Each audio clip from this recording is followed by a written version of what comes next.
So in this video I'm going to talk about whenever people try and work out when Christ might be returning again, or when the rapture might happen.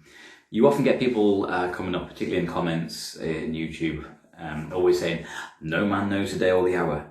No, don't try and figure it out. No man knows the day or the hour.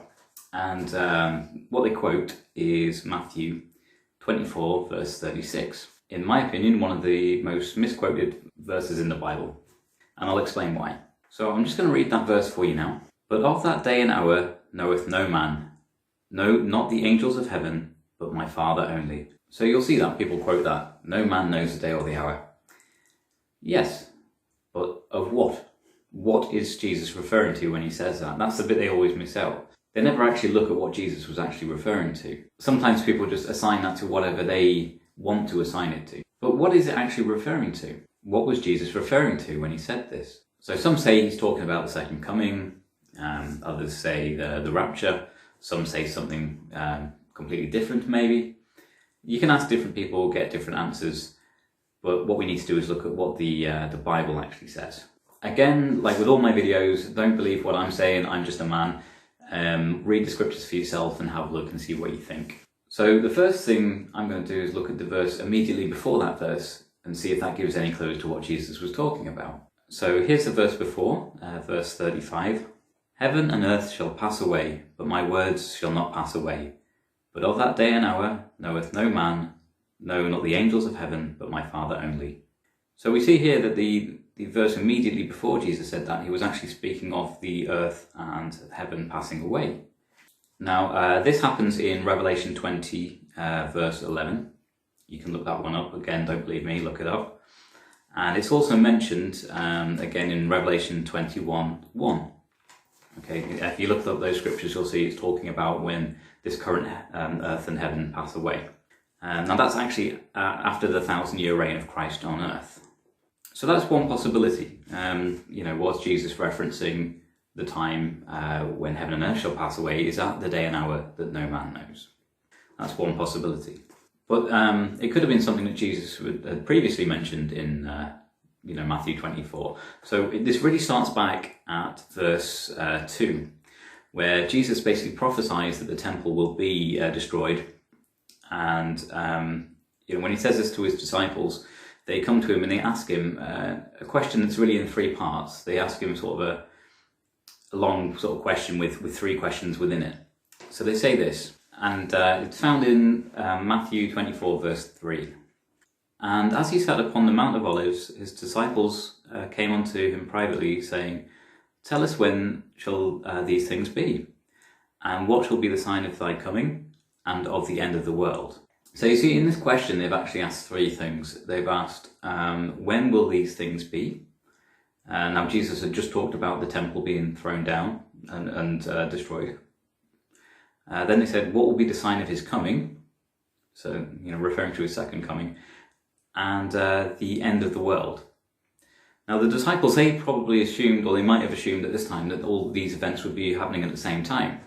That Jesus, when he comes again, he'll do away with the temple, whatever's there at the time, and it'll be the end of the world as he ushers in his new reign.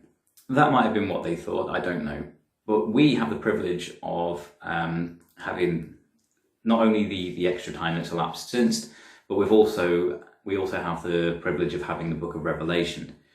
So we know that the end of the world is actually 1,000 years after the second coming.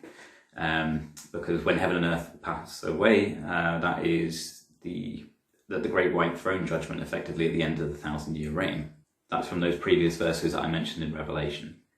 We also know that the temple was destroyed in 70 AD. So all these things are at different times. Even though the disciples asked it as almost like one continuous question, they might have thought this was all happening at the same time. We know that they're actually three separate events. And we know that the order will be temple destroyed 70 AD, Christ's second coming will happen, and then end of the world is effectively when the current earth and heaven is passed away and new ones are created. So what was Jesus referring to when he mentioned that no man knows the day or the hour? Well, if we look first of all at these three things, and we can try and rule out what it wasn't first of all. Now I can say with confidence that he definitely wasn't speaking of the second coming. And the reason I can be so confident in that is because we absolutely can calculate that to the exact day once an event called the abomination of desolation happens. Now Jesus actually referred to this in Matthew 24, verses 15 to 16. He said, "When ye therefore shall see the abomination of desolation spoken of by the prophet Daniel, standing in the holy place, then let him who is in Judea flee into the mountains." So you see, Jesus referenced this event that's going to happen called the abomination of desolation, or known to us as the abomination of desolation. And he said, as prophesied by the prophet Daniel. Now, again, we have the hindsight of the book of Revelation now, and the book of Revelation gives an exact day count of 1,260 days from that event until the second coming of Christ. So what that means is that the day that Christ returns for the second coming to the earth can be known, it will be known exactly by some people that recognise the abomination of desolation when it happens and can basically add 1,260 days to that. It's not, that's not a mystery. It's only a mystery to us at the moment because the abomination of desolation hasn't happened, in my opinion.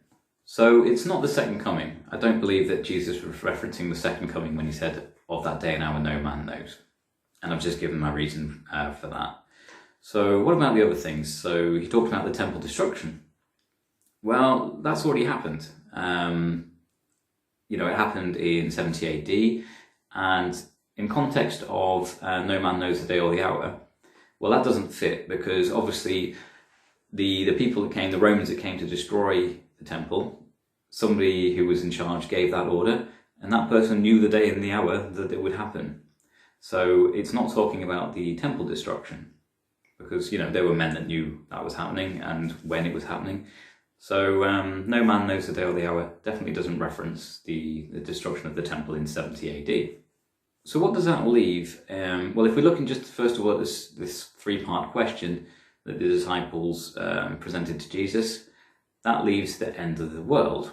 So that fits with the verse that was immediately before the one where he said, "Of that day and hour no man knows," because he was talking about when heaven and earth shall pass away. "Heaven and earth shall pass away, but my words shall not pass away. But of that day and hour knoweth no man, no, not the angels of heaven, but my Father only." So that's my take on it anyway. That at the moment, my current position is that that's what Jesus was referencing. But let's just go a little bit further, just in case I'm wrong on that. Some people say it's referencing the rapture, even though Jesus didn't actually mention the rapture in Matthew 24, although there's a scripture that can kind of allude to the rapture. Let's just say, for the sake of argument, that it's referring to the rapture. And they say that no man can know when the rapture is going to happen. My question would be this: what rapture are you referring to? Because you see, there's actually more than one rapture in the Bible. And we also have a biblical precedent that man can know when a rapture is about to happen. Don't believe me? Just turn to 2 Kings chapter 2. And there you'll see that the prophet Elijah and Elisha with him, and the sons of the prophets, whoever they are, I'm not entirely sure, but they all knew the day that God was going to take Elijah up to heaven. They would, the day that he was actually sort of raptured from the earth. They knew. They had conversations about it. It's a fascinating story. Just have a look at 2 Kings chapter 2. So that means there's no biblical reason why a rapture date couldn't be known or would be like unknowable. If unknowable is a word, I don't know if that's a word. Now, of course, none of this actually proves, that we can know the timing of the rapture. But none of it proves as well that we can't know the time of the rapture either. So going back to the no man knows the day or the hour, let's just say for the sake of argument that it's talking about the rapture. It's still irrelevant. And I'll tell you why and explain why I say that. You see, because at the time that Jesus said this in Matthew 24, it was before he died, before his ascension into heaven. So now I just want us to have a look at Revelation chapter 1, verse 1. "The revelation of Jesus Christ, which God gave unto him, to show unto his servants the things that must shortly come to pass. And he sent and signified it by his angel unto his servant John." So this verse shows that the information was given to Christ from God. So God the Father gave the information to Christ, who then gave it to an angel to then give it to John. So this was after Jesus ascended to heaven. You know, he was crucified, put in the tomb. 3 days later he rose again, and then he was around sort of 40 days seeing various people, communicating with them, and then there was the ascension where he went up to heaven.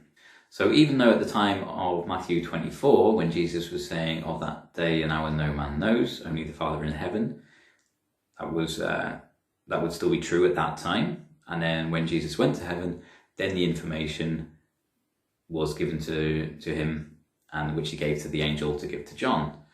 So it was then revealed, hence the name Revelation.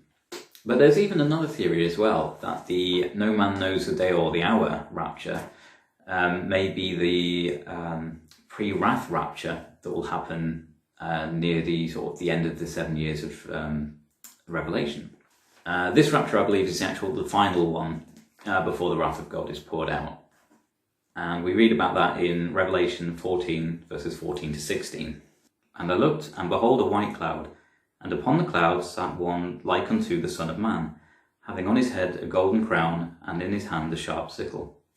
And another angel came out of the temple, crying with a loud voice to him that sat on the cloud, Thrust thy sickle and reap, for the time is come for thee to reap, for the harvest of the earth is ripe." Now, that one is debatable as to what that's referring to. Obviously, it's very symbolic. There's lots of different interpretations. But one theory is that that is the final rapture of believers at the time, before the wrath of God gets poured out on the beast kingdom. So, you know, what's my conclusion to all this? You know, what am I trying to say? All I'm trying to say is that, in my opinion, I don't see anything wrong or biblically wrong with trying to figure out what's going on and trying to find out what day the rapture might be, or the abomination of desolation might be, or when Christ's second coming might be. There's even a crown promised to those who are longing for Christ's appearing. And that's in 2 Timothy chapter 4, verse 8. "Henceforth there is laid up for me a crown of righteousness, which the Lord, the righteous judge, shall give me at the day, and not only to me, but unto all them that also love his appearing." Other translations might say long for his appearing and things like that. You know, again, look up the verse for yourself and look at the different translations. But it basically says those that are longing for the Lord's coming and looking, there's a crown for that. So I personally am still going to look at the news and what's going on and try and figure things out and try and work out how things fit with Revelation and when might be the time for the rapture and everything else. I don't see that there's anything wrong with that. What I wouldn't be so bold as to do is to date set and say this is definitely going to happen on this day, because that is a dangerous territory for me personally. I think that that can give a really bad witness if we act like we've got it all figured out and say it's definitely this day, and then if it doesn't come to pass, that hurts our credibility as believers and could affect our witness to people. So although I wouldn't be so bold as to set a date and say, yep, I've figured it out, this is definitely the day of the rapture or anything like that, you know, I'm just a watchman looking at the season thinking it's coming soon. There are those that have done that and obviously been wrong. What I'm going to look at though on my next video is I'm going to talk about somebody who's got this timeline figured out where they believe they've got it figured out correctly, and they might potentially be correct. So I'm going to do a whole video about that if I get the time. So I'm not saying that, I'm not being so bold as to say that they're definitely the right dates. But this other person is adamant. They may be right, they may be wrong. Time will tell. I'm about 50-50 on it at the moment because I've been looking at what they're saying, their videos, studying how they put together their ideas from Revelation, and it does seem to fit. So they could be right. Like I say, I'm about 50-50 on it. But it is fascinating. It is a fascinating study and a fascinating interpretation of Revelation. So I'm going to share a little bit about that. Next time I'll name the person so you can then look up their videos for yourself. But as for this video, that's it really. I just wanted to sort of address the issue of that verse, no man knows the day or the hour. It gets bandied around a lot and people misuse it, misunderstand it. People have different ideas about what Jesus was referencing, and it sometimes gets used to sort of shoot down Christians who are trying to figure out the end times. And like I say, as somebody who's watching for Christ and as somebody who believes that we are getting very close to the end times, I believe that very much that we're the generation that will see these things come to pass. I don't see it as a bad thing.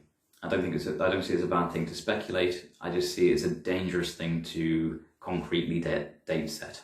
So that's one thing that I avoid, and I make it quite clear in my videos. Even when I've talked about certain dates, I make it very clear that it is just speculation.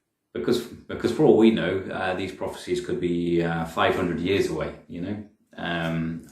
Personally, I don't see that happening. Just the way everything is culminating, everything is converging towards this time. I think our time is very short. Probably within a year or so, we'll see major things happening. But anyway, as usual, if you've got any comments, leave them down below, please. I'd love to know what your thoughts are. And that's it for now. I'll see you all later. Bye.